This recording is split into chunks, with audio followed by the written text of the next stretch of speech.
must be our goal and our guide. And all that we strive for as a human family, dignity and hope, progress and prosperity, depends on peace. But peace depends on us.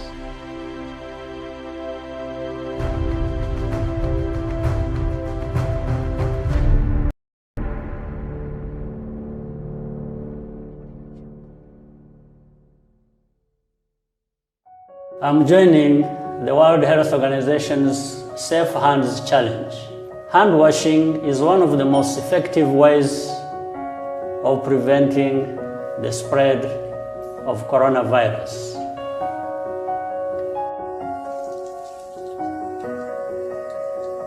Wash your hands with soap and water for at least 40 to 60 seconds.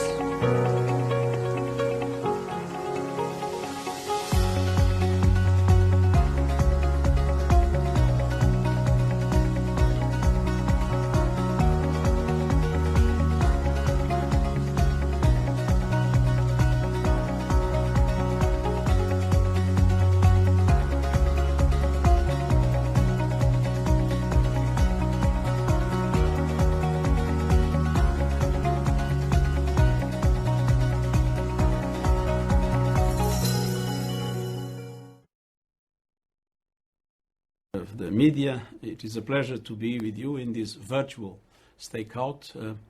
I know one of the UN correspondents has been hit by the epidemic.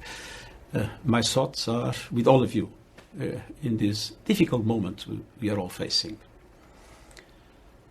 We are facing a global health crisis, unlike any in 75-year history of the United Nations, one that is spreading human suffering, infecting the global economy and upending people's lives. A global recession, perhaps of record dimensions, is a near certainty.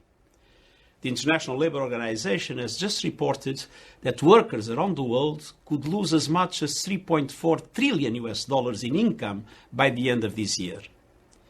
This is above all a human crisis that calls for solidarity. Our human family is stressed and the social fabric is being torn.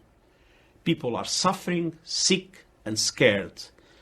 And current responses at the country level will not address the global scale and complexity of the crisis. This is a moment that demands coordinated, decisive, and innovative policy action from the world's leading economies. We must recognize that the poorest and most vulnerable, especially women, will be the hardest hit. I welcome the decision by G20 leaders to convene an emergency summit next week to respond to the epic challenges posed by the COVID-19 pandemic, and I look forward to taking part. My central message is clear. We are in an unprecedented situation, and the normal rules no longer apply. We cannot resort to the usual tools in such unusual times. The creativity of the response must match the unique nature of the crisis, and the magnitude of the response must match its scale. Our world faces a common enemy. We are at war with a virus. COVID-19 is killing people as well as attacking the real economy at its core: trade, supply chains, businesses, jobs. Entire countries and cities are in lockdown, borders are closing, companies are struggling to stay in business, and families are simply struggling to stay afloat. But in managing this crisis, we also have a unique opportunity. Done right, we can steer the recovery towards a more sustainable and inclusive path. But poorly coordinated policies risk locking in or even worsening already unsustainable inequalities, reversing hard-won development gains and poverty reduction. I call on world leaders to come together and offer an urgent and coordinated response to this global crisis. I see three critical areas for action. First, tackling the health emergency. Many countries have exceeded the capacity to care for even mild cases in dedicated health facilities, with many unable to respond to the enormous needs of the elderly. Even in the wealthiest countries, we see health systems buckling under pressure. Health spending must be scaled up right away to meet urgent needs and the surge in demand, expanding testing, bolstering facilities, supporting healthcare workers, and ensuring adequate supplies with full respect for human rights and without stigma. It has been proven that the virus can be contained. It must be contained. If we let the virus spread like wildfire, especially in the most vulnerable regions of the world, it would kill millions of people. As we need to immediately move away from a situation where each country is undertaking its own health strategies to one that ensures in full transparency a coordinated global response, including helping countries that are less prepared to tackle the crisis. Governments must give the strongest support to the multilateral effort to fight the virus, led by the World Health Organization, whose appeals must be fully met. The health catastrophe makes clear that we are only as strong as the weakest health system. Global solidarity is not only a moral imperative, it is in everyone's interests. Second, we must focus on the social impact and the economic response and recovery. Unlike the 2008 financial crisis, injecting capital in the financial sector alone is not the answer. This is not a banking crisis, and indeed banks must be part of the solution. And it is not an ordinary shock in supply and demand. It is a shock to society as a whole. The liquidity of the financial system must be guaranteed, and banks must use their resilience to support their customers. But let's not forget, this is essentially a human crisis. Most fundamentally, we need to focus on people, low-wage workers, small and medium enterprises, the most vulnerable. And that means wage support, insurance, social protection, preventing bankruptcies and job loss. And that also means designing fiscal and monetary responses to ensure that the burden does not fall on those who can least afford it. The recovery must not come on the backs of the poorest, and we cannot create a legion of new poor. We need to get resources directly in the hands of people. A number of countries are taking up social protection initiatives, such as cash transfers and universal income. We need to take it to the next level to ensure support reaches those entirely dependent on the informal economy and countries less able to respond. Remittances are a lifeline in the developing world, especially now. Countries have already committed to reduce remittance fees to 3%, much below the current average levels. The crisis requires us to go further, getting as close to zero as possible. In addition, G20 leaders have taken steps to protect their own citizens and economies by waiving interest payments. We must apply the same logic to the most vulnerable countries in our global village and alleviate their debt burden. Across the board, we need a commitment to ensure adequate financial facilities to support countries in difficulties. The IMF, the World Bank, and other international financial institutions play a key role.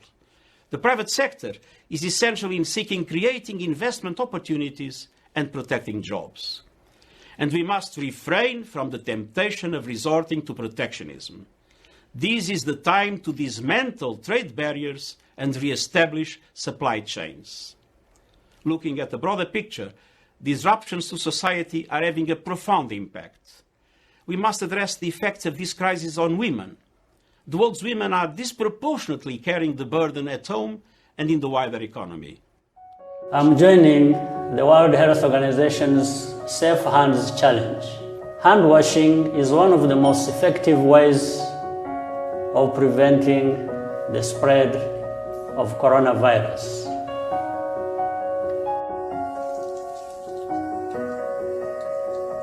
Wash your hands with soap and water for at least 40 to 60 seconds.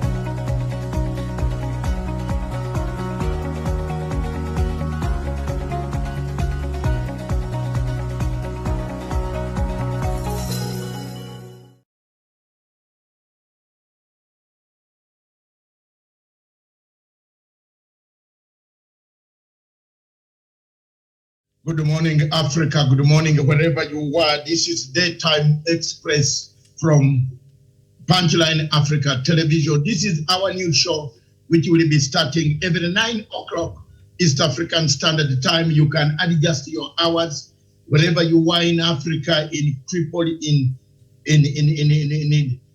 Kampala, in Kigali, in Kinshasa, in Dar es Salaam, in Cape Town, in Harare, in Rwanda, in Accra, in Abidjan, in Asmara, in Khartoum.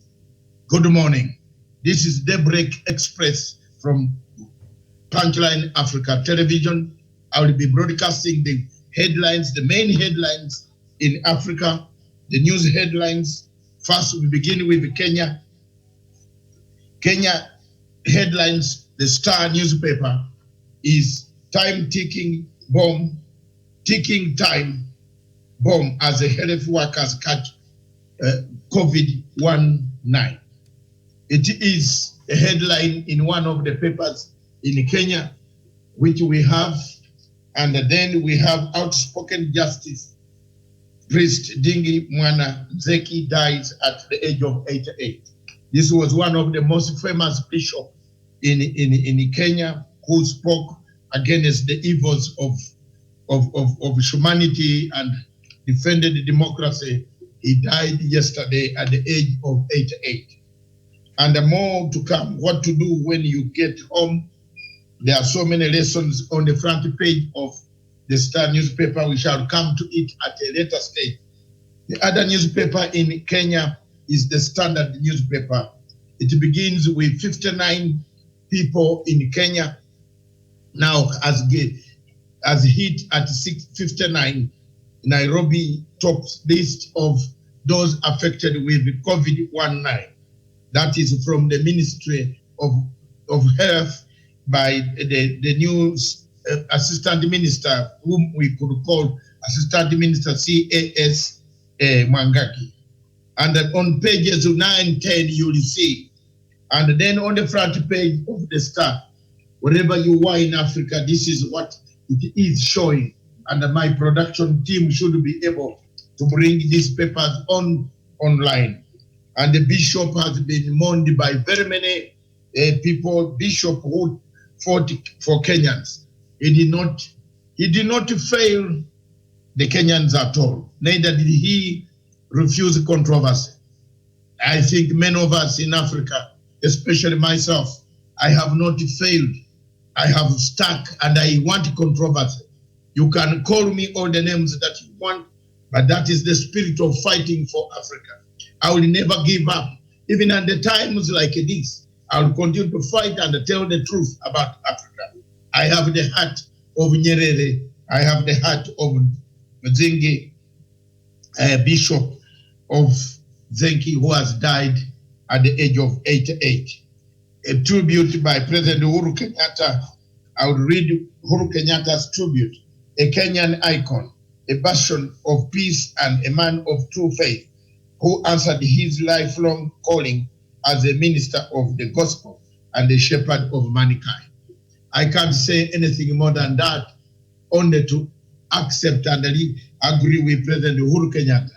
This gentleman, if you could listen to his preachings in the 1980, in the Moise era, you could know that there are people who stand tough. When conditions are tough, we remain tough. And as most Africans must stand tough, these conditions, we need answers. And that is what it is on the Standard newspaper. On the Daily Nation, it has a meaning, a photograph of a younger guy who was mowed down by a bullet, and the pain of the father as Hussein, a stray bullet that killed him during the curfew. Did this boy have? Well, the answer is that the stray bullet comes from any angle. Even if you are in your house, you can receive a stray bullet. So you don't need to victimize anybody. And if you want to join a condemnation, you should first of all know what a stray bullet is. A stray bullet is a bullet that was not aimed at you. It was not aimed at this young man, but it could have just gone by mistake, or it was aimed at somebody else and it hit him. That is why when the police are doing their operations, please, we ask most of you in this daytime express this morning, please keep away from when the police are doing the operations. Stray bullets are bullets that come unannounced, unknown, undirected. So it is very difficult to convict on a stray bullet because the policeman might not have did not mean to kill the person. It's a stray bullet that has come. They were chasing robbers, they were chasing people, they were shooting in the crowd. So stray bullets come from different angles. The Daily Nation leads with that story, and then Safaricom, my plan for Safaricom, the new managing director there, and the good simple principles out.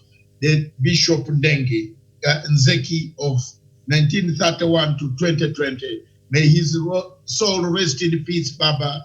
You've done your great things for Africa. You've done them for Kenya. Thank you very much. Then on the main left-hand side of this, the nation, I don't know where my production team is. It should bring out these papers online, on the line. On the virus, on the newspaper, on the right-hand side of the nation, the virus, keep your distance to stay safe. That is the message coming from the Ministry of Health. There are people, I was very shocked yesterday that there are people in upcountry. I have researchers in upcountry in Meru. People are taking these things lightly. People are taking these things lightly. Stay away, keep a distance, wash your hands, and we are not going to keep quiet. I am not Dr. D. I am not Kiprol. Jonah, I am a person in reality. I studied politics. I will tell you the truth. Keep a distance, wash your hands, minimize your coming together in crowds. You will save your life. Stay home if possible. If there is food, eat what is available. Please don't disobey the orders of the government. Part of the problem that we have in Africa is impunity. We disobey the government. Museveni gave people 13 conditions. They disobeyed everything. There is nobody, whether you call Museveni a dictator or you call him what, he has done the right thing. Close them down, let them walk. Not all of us eat the things in town. People eat the things outside town. Let's work now. This is a military situation that we must take charge. Don't tell me about court. I am so certain that a lawyer like a Harvey would like to go to court to extend or remove the curfew. Silly. That is nothing for me. And I'm not taking any prisoner unless you did not go to school. David Ndii, write something that can help the economy instead of writing things that don't help the economy. To get likes on Twitter, to be popular on Twitter. Some of these lawyers and educated people are just becoming good on Twitter when the disease is killing people. The disease is going to kill us if we listen to prophets of doom that they studied economics in Oxford. What? Use it. Come down and create a television station like this and use it and talk to people instead of telling people lies or instead of saying this or the economy is not good. At this time, there is no condemnation. Let's not condemn people. Let's take the advice of Mutahi Kagwe very seriously. If you don't take it, don't blame yourself. Don't blame yourself. We are used of this type of kind of things in Africa. We always fall victims. We are reactive. We have never been proactive. As a military background fellow, I feel so sad. And those people listening to me in Kenya, please stand by your government. Stand by your government. The Time Express is here to tell you the truth. The virus, keep your distance. Wash your hands. Sanitize your hands if possible. Do like this. Stay at home. Avoid areas where you can catch, where you can come in place with people. Do it. Eat the possibility. Eat what you can afford in your farm. Eat what you can afford in your farm. Some of these things can be eaten. The apple, eat and survive on one apple. Time is going to come when the real food of meat and the ugali is not available. Start eating this to keep the vitamins. We don't know when. We don't know when this disease will be cured. Even the bigger countries have failed. So let's start eating what we have. Let's start slowly, keeping ourselves in preparation. Don't wait for the government to prepare for you. At least in East Africa, we are already in a situation where our country is not like Lagos. There are people in Lagos City who sleep on top of water. If you look at the slums that in Lagos, you can cry tears, and they don't know what is going to happen. They use boats to go to another house in Lagos City. But in Africa, East Africa, we are lucky. Gentlemen, ladies, and gentlemen, today, I will be doing this every morning. I will be doing it from 9 o'clock. The newspapers, those editors who write rubbish, I will tell them off. We are not going to keep quiet. This disease kills. This disease is hero. This disease is visible. This disease is dangerous. This disease cannot be seen. This disease does not choose the poor, the old, the rich. No, it comes. Stay away. Stay away from areas where you are going to be infected. Start to eat this. If you eat this, maybe you'll survive. More vitamins, you might fight it off. Please, it is not a guarantee that it will not come, but don't go for it. The disease is not moving. It is you moving the disease. If you go to people and start shaking their hands, you are moving the disease. Eat the little that you have. My bananas are ripening here. I will eat this and stay and continue broadcasting from wherever I'm broadcasting. My oranges are here. These are things that we have. And people who are selling these oranges, don't put up the price. Be humane. Be humane. Let's start this program. Let's all the television stations start programs of this nature. Stop the Mexico opera. Remove them from your television station. Our people need education. Then NGOs let us down. They took money from the hapless whites in the north and brought it here to build houses. Now we are in trouble. We need to come and stand for ourselves. We must stand now. We must teach our people how to survive this pandemic. Thank you very much, viewers. That is the Kenyan news. And therefore, I will come back right now to you. And I'm sorry I will be addressing this Africa like that from now onwards. Because Africa needs a military man behind every institution. Africa needs to see what we are going through. Then they can know.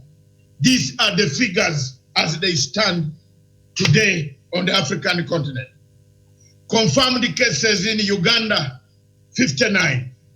1 dead, 1 recovered in Kenya, not Uganda, sorry. Confirmed cases in Kenya, 59. 1 dead, 1 recovered.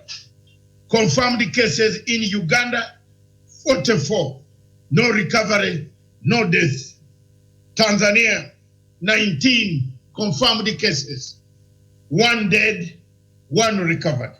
South Africa, confirmed cases, 1,353. 5 dead, recovered 31. Burundi, only 2 cases. Okay, Zimbabwe, 8 cases, 1 dead, no recovery.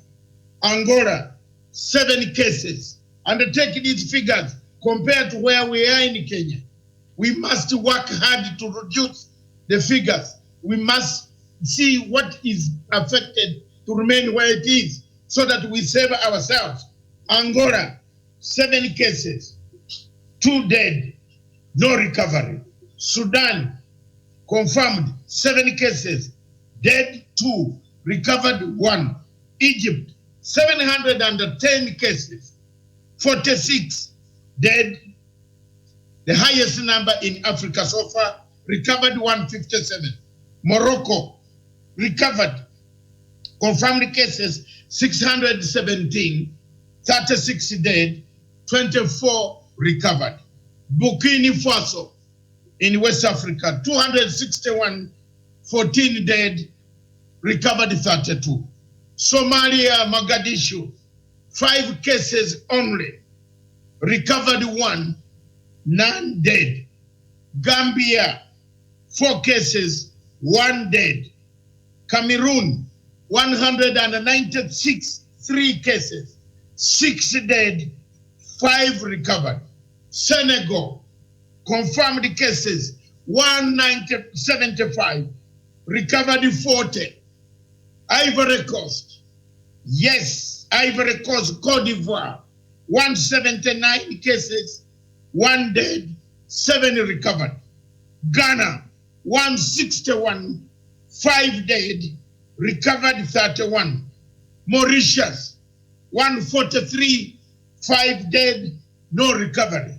Nigeria has moved up from 69 to 135. Nigeria, 135, 2 are dead, 8 have recovered. Democratic Republic of Congo has shot up. You know, it had the lowest numbers. It has gone up to confirmed cases, 98, dead 8, recovered 2. Rwanda has shot up to 75 cases, no recovery, no death. You see, there is something in Rwanda that you can learn from, that most of the cases came from outside, but they have maintained them in a closed circuit, and they are making sure that they don't spread. The people in Rwanda listen to their government. The people in Kenya and Uganda don't listen to their government. They want to mutilate the government, they belittle the government. Now you belittle the government at your own peril. There are 2 ways left.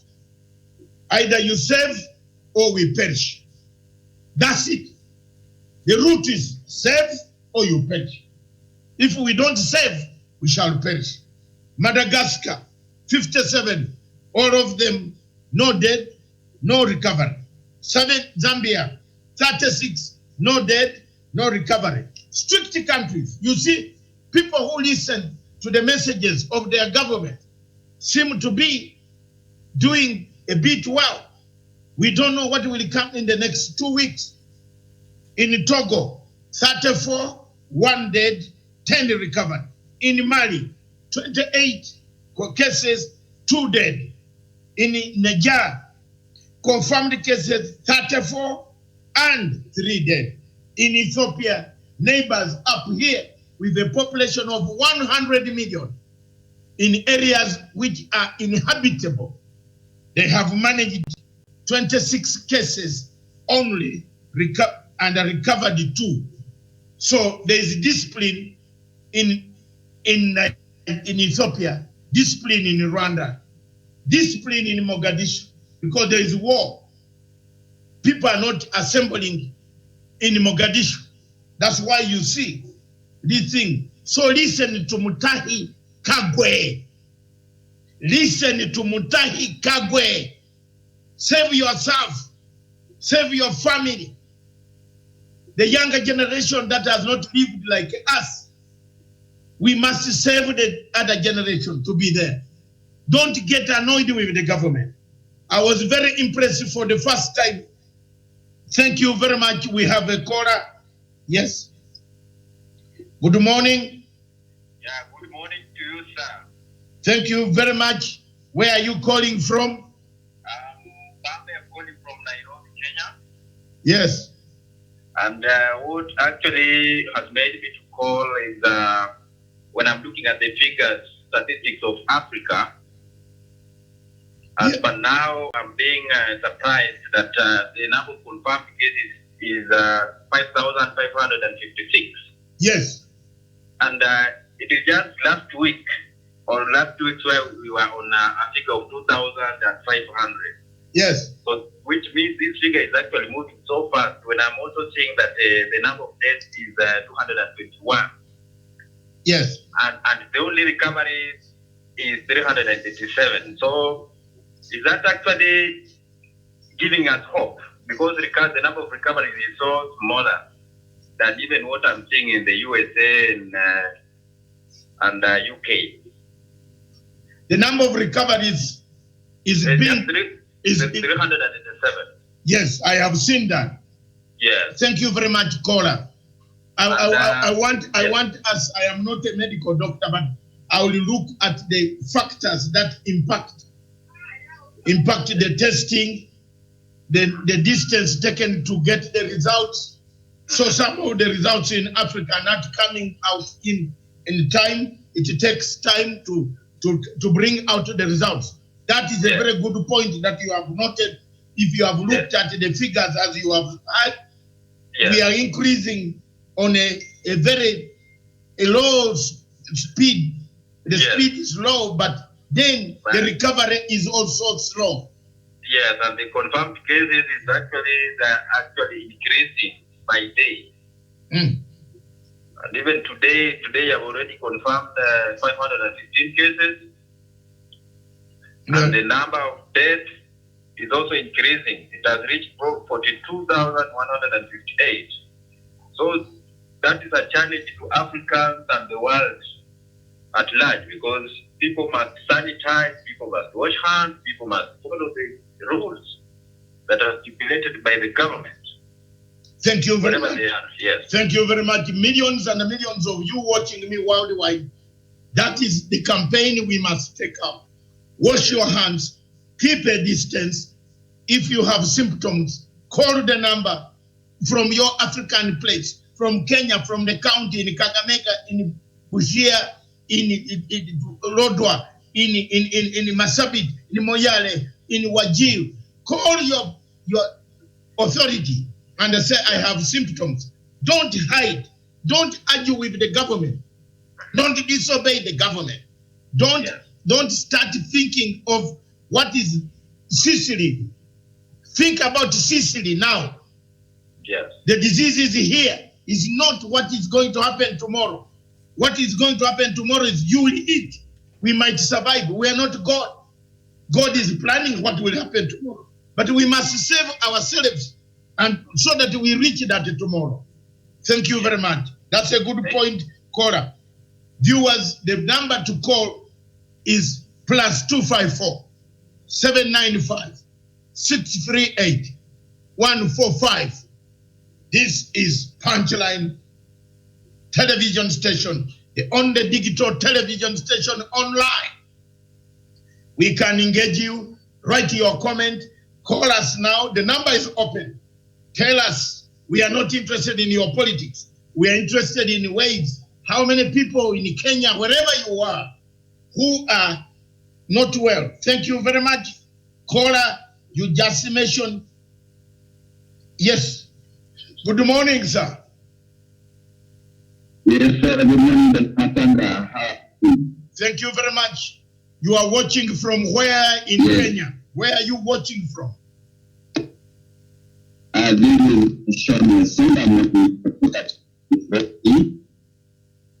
I've been following this began at exactly 8 p.m. Yes. And I would just like to put a number of issues that we have discussed and like the eyes of curricular in one key. Just make your quick, excuse me, caller, make your quick observations on the figures that I've read to you on Africa, in Kenya, what is happening.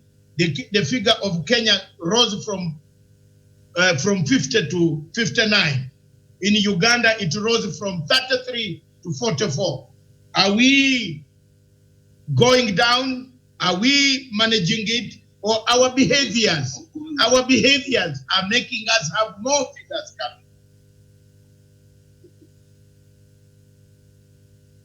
Of course, as the figures, they say figures don't lie. Looking after the figures are coming out like zero from again, but you see the recoveries again at the new quite out. So that where African people, and especially here in Kenya and East Africa, need to take these measures that are given up from history of and I saw has gone to a total from my perspective for the country and for Kenyans. So perhaps is going to come where we're going to go for a lockdown. And it's upon Kenya to take it positively and for the nation. We want these figures, the positive figures, the figures that are positive back to that we have to be at their part as students. According to you, Kola, has the government handled the situation well? Yes or no? The government is handling up to this juncture. The government is handling the situation quite perfectly. Of course, there have been a few cases where there has been a push and pull between the police and citizens, but this is really a light speak on the side. You have to comply with these laws. You understand there was a case of a boy who was hit by a stray bullet, and that's why we call parents sure that police are enforcing this curfew conditions. They must to make sure that attitude in the house as early as even 5 p.m. around in is quite dangerous, and it may invert such unfortunate situations. So it is upon the people to follow the rules. And the government, I think that it can do the best it can to ensure that we are safe. Thank you very much, Kola. Next time, keep it straight to the point, but thank you very much for that information. The caller says the government must, the parents must also keep their children, take them in-house early enough to allow the curfew to find the children inside. Children should not be anywhere outside around 60:30, 60:50. Children should go inside such that if these stray bullets can come or whatever it is coming from, because the police are going to continue to do the patrols anyway. And don't forget that as much as we are in curfew, there are other people planning to do some dangerous things. So the police has to keep themselves on the streets. The police must patrol the streets. The police must keep your security. You can't say all of us should go to sleep. The police are one eye which must be open. The police and the security agencies must be one eye that is open to keep law and order. Otherwise, the people will break into our shops, into our offices, and carry many things. So you can't say the police should not patrol. It has to patrol. Lines are open. Anybody can call +254. Wherever you are in South Africa, in any place, this is Daytime Express. Right from Punchline Africa Television. Viewers, let's come back to the figures. The total number of figures in Africa so far confirmed is 5,556 confirmed cases in Africa. There are 221 deaths. The recovery rate is 387. This worries you, and this should worry anybody about all this. You must be worried that the recovery is slow, and then we don't have much of the facilities. In other counties and other countries, people are preparing stadiums. I don't know how many governors in this country have prepared a stadium. Buhungu, Busia, Bungoma, each person has a stadium for political rallies. We should not lack a stadium for receiving patients. In the next 2 weeks, things might be very difficult. We must have those tents that have been flying around. The MPs, there is that percentage of emergency in the MPs kitty. What are they doing with it? Don't wait for the government only. Wait, work for yourselves. Wananchi, wherever you are in Uganda, in Kenya, don't wait for the government too much, because the disease is not going to select the government and leave you. Let's start doing something ourselves. Landlords, if they are not spraying the houses, if you have the money, buy the spray. Buy the spray and spray the lifts that you move in. I want to tell you people, you will save your lives. Don't wait for landlords, because at this hour, even the landlord has run away. Some landlords have run away. They are not even making sure, they don't know. They will only come to look for rent. But you are the one left in the building in Nairobi. Buy in the offices. If you have money, buy a spray and spray the lift. All those buttons on the lift must be sprayed. I am preaching this. That is why we are the media, the fourth estate. The cards that we get, we journalists must spread the message, must laud the government initiative. Don't wait, don't cry for government. Don't. Just listen to the guidelines. If you are a tenant and you are in a house and the landlord has not sprayed the place and you have some money, buy the spray. It is your life and the life of your children. Otherwise, we perish. We don't know when the disease will come, or will go, when it will end. We are not yet sure. It is very clear from this that situations are not as good. You have seen so many people in Africa having the same difficulties, and so many people in Italy dying in huge numbers. As from this, the global stats now stand at the total confirmed cases until now, as we go to the press, is 852 cases. We can see from there, which is on the show, 858 cases confirmed. So this is a very serious issue that we must tackle, and we must not wait for government to tackle it for us. The government cannot tackle it for us. The government cannot protect everything. The government will not come to your rescue when the water is drowning you. You must stop going to that river. The government does not tell you to go to the river. The government tells you don't go to the river when it is full and it is flooding. Stay at home. So when you go to the river and start drowning, it is the reality is, it is yourself. So for us, if the landlords have left, you who has very little money, this spray and this buy costs very little money, 200 shillings. The lifts that you use, most of you living in the lifts in Kenya, who are not living in super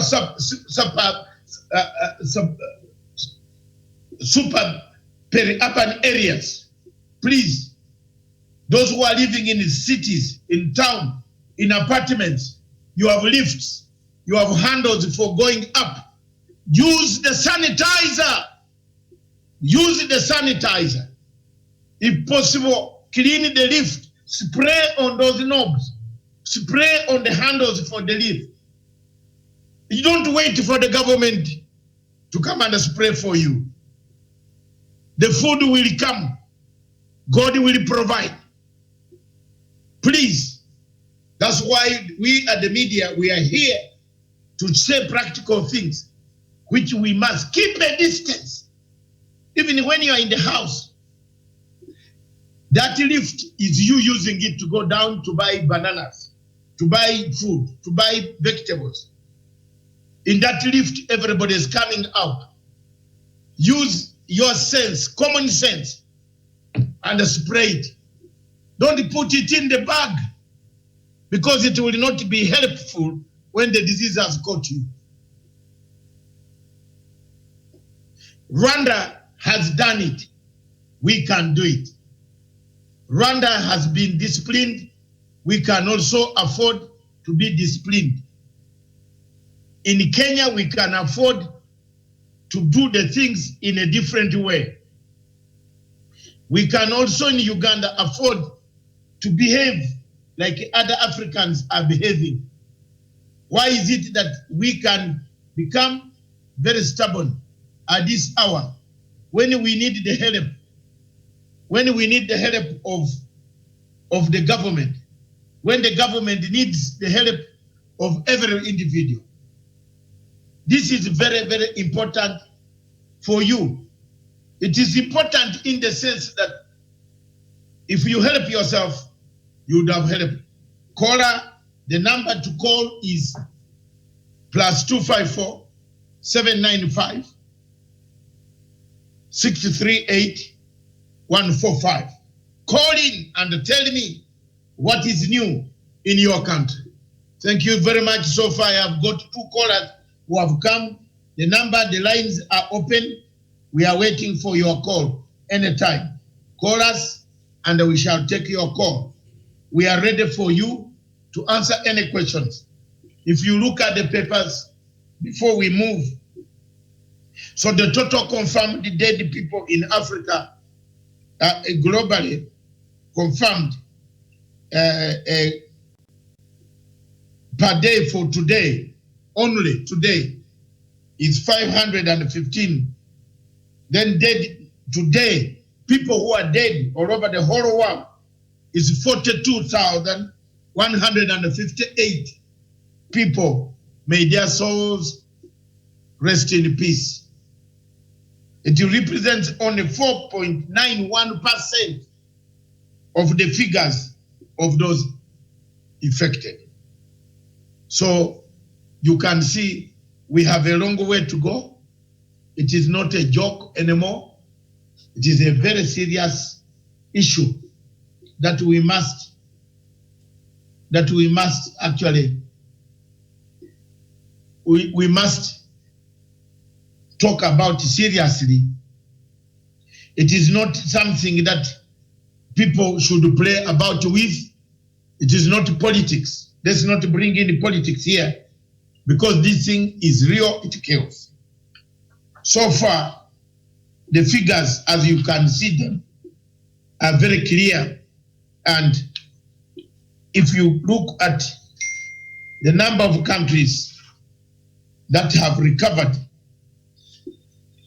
and Africa, and then the globe, you will find that the recovered represents 20.78% only. United States has got now the highest figure in the world again. Italy, 105, United States, 188,578, 3,089 dead, higher than the number of 9/11 when the terrorists went to hit the Twin Towers of New York. So the figure is alarming. And the United States of America President Trump, when they told him about 15 people who had perished out of this disease, he went to play golf. He said he does not care. But now Trump has come back to reality. He is faced with reality. And the reality here is people are dying. They need answers. The Time Express welcomes all comments from anywhere in the world regarding this. Italy, 12,000 people perished, 15,000 people recovered.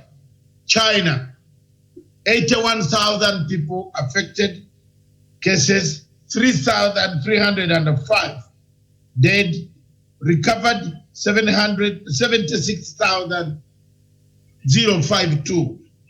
Germany, 71,000 people affected, 775 dead, and 16,100 recovered.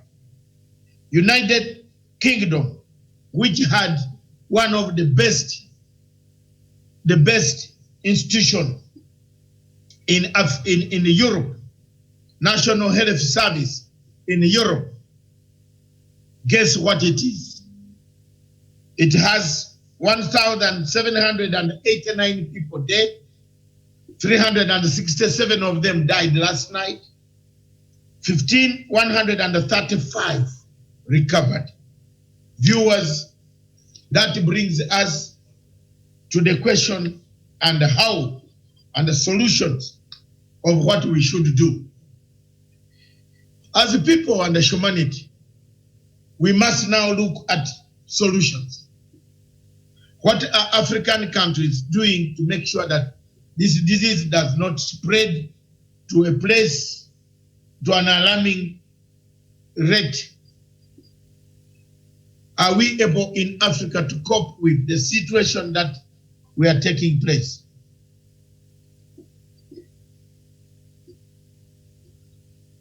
Yes. Yes, how are you today? Good morning, sir. How are you? Yes. I'm okay, I'm all right. I'm calling from Nairobi. Yes, thank you. Yes. And I would like to thank you very much for addressing this matter of COVID-19. It truly addresses you in the nation. Thank you. Yes. Thank you. Which part of Nairobi are you calling from? South? I'm calling from, yes. Are you calling from south, north, east, west? I'm calling from the southern region of Nairobi. Thank you very much. Are you watching our program wherever you are now? I am very much tuned in and following up with the update. Okay. What does the figure show you? That are we there or we are not? Do we should, whether here or there, we must have hope, isn't it?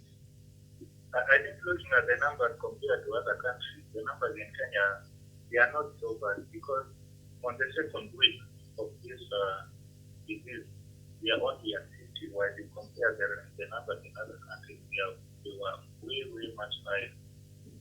So I think it is something we should be thankful for. Thank you very much, caller. Thank you very much for making efforts to watch us this morning. I hope we are impacting some information to the public. Wash your hands, caller. Stay at home.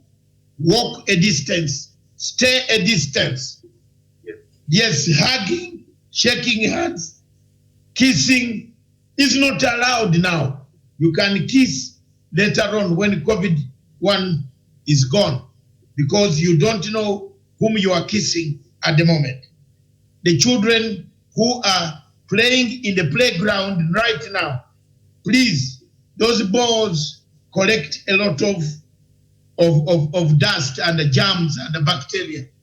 Don't play with football when the place I think the children should be restricted from playing these balls in their compounds. I know this, the parents will have had the time to do this, but find exercise. Find another exercise that you can take your child to. Thank you very much, Cora. Yes, very much. Yes. Thank you very much. I think we are getting there. This show will be coming at 9 o'clock, every day up to 10 o'clock. Thank you very much, viewers. Up to 10 o'clock, I am left with 3 minutes, but I can extend it to 10:30 because I haven't finished the rest of the news. Thank you very much. Now, African news. South Africa has so far recorded 1,353 cases of infectious disease, and 5 people have died from the COVID-19, including 46-year-old woman Umulanzi in Durban. Health Minister Zweli Mkhize said on Tuesday last evening. South Africa so far has the highest number on the African continent. Another damning report that is coming from South Africa is corruption in South Africa has crippled the capacity to fight coronavirus. Lives will be lost. Corruption Watch Africa has said. There is a root. You see human beings like places where situations are bad. And that is why you see where the situation is bad, the human beings go and do corrupt deals. Like the people who went to Manzoni Hotel yesterday, that they are singing hallelujah for people who want to become presidents, ministers. The corona might not allow you. Why are you going to Manzoni Hotel? What are you going to do in Manzoni Hotel? Even if you love somebody so much, why don't you wait until we solve the issue of coronavirus? You are going to Manzoni Hotel. Those who mobilize these people to go to that hotel, we should do the Russian way. 7 years in Russia if you break the quarantine. That is what some rules must change. Some rules must change. Times calls for tough penalties. Whoever paid these people money to organize a meeting of 720 people must be accountable. The Ministry of Health must find the sponsor of the meeting, those who sponsored the meeting, the ringleaders who collected all these youth and brought them, the youth who brought the t-shirts, whoever is involved, let the government tackle down, because these are some of the things that are forcing governments to take a draconian stand.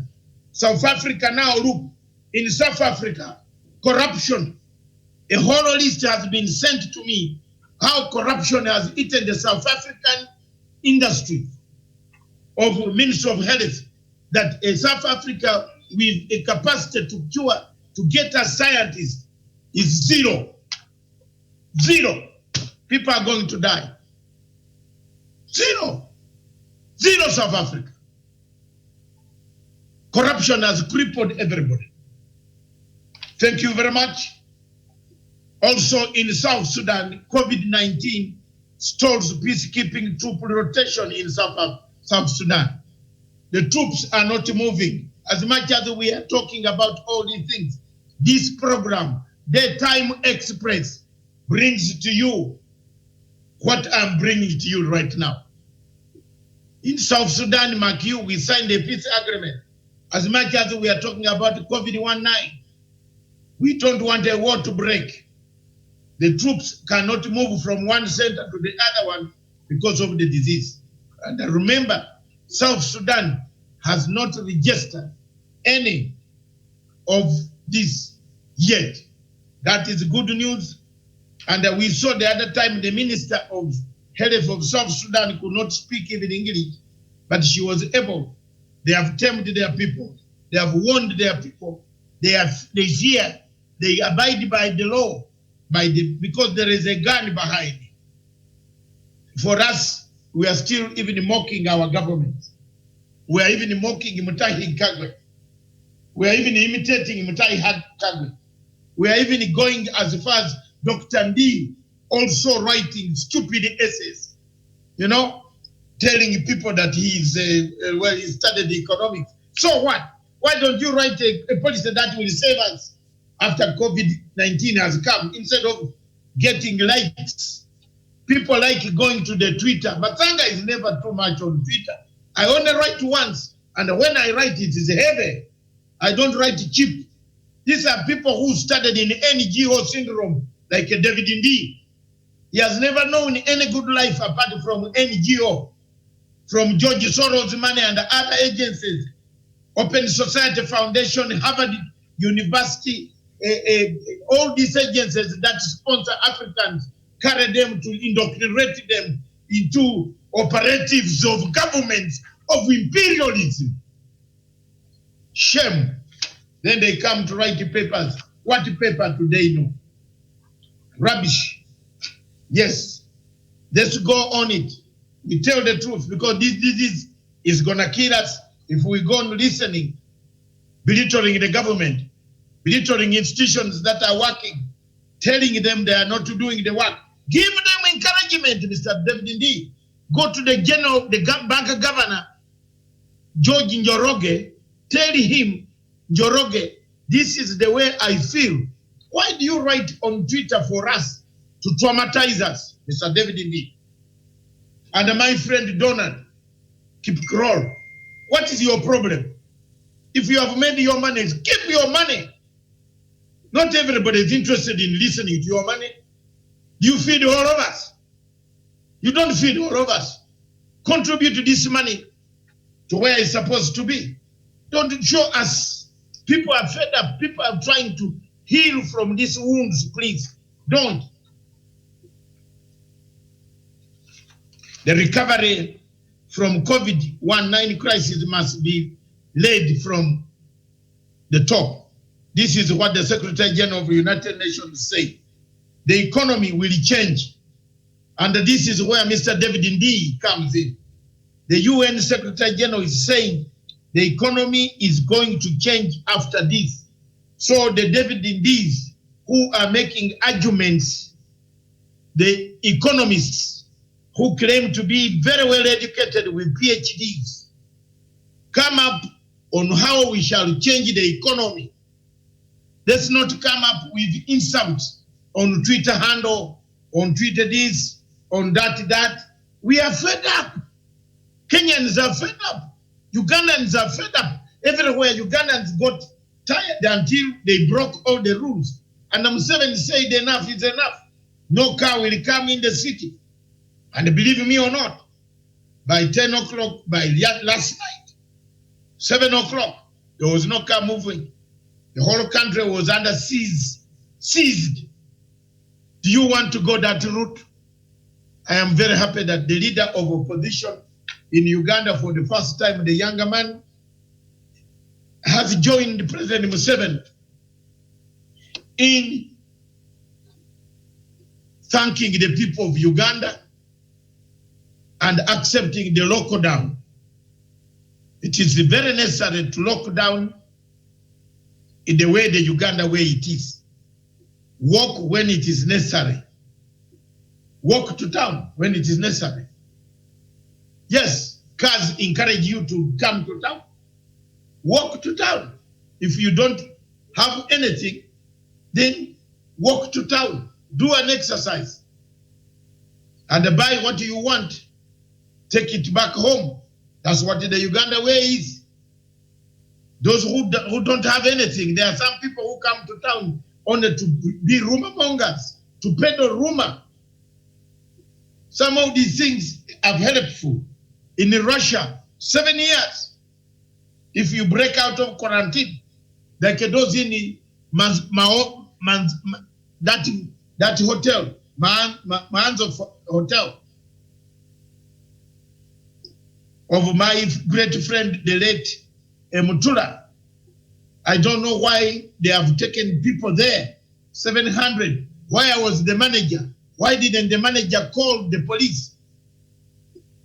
And who are these who gathered all these youths from where? Are they training camps? Are they training them to do what? These are questions that the security agencies of Kenya must come to the bottom of it. As much as we are doing this, there must be security guidelines, because we might find people privately hosting armies to go and loot people and kill people. You never know. Me, I would never keep quiet. Nyerere told me never to keep quiet. I was young. And he told me, speak you, and I'll speak for Africa. So when you look at the elsewhere African news, Ethiopia has postponed its elections due to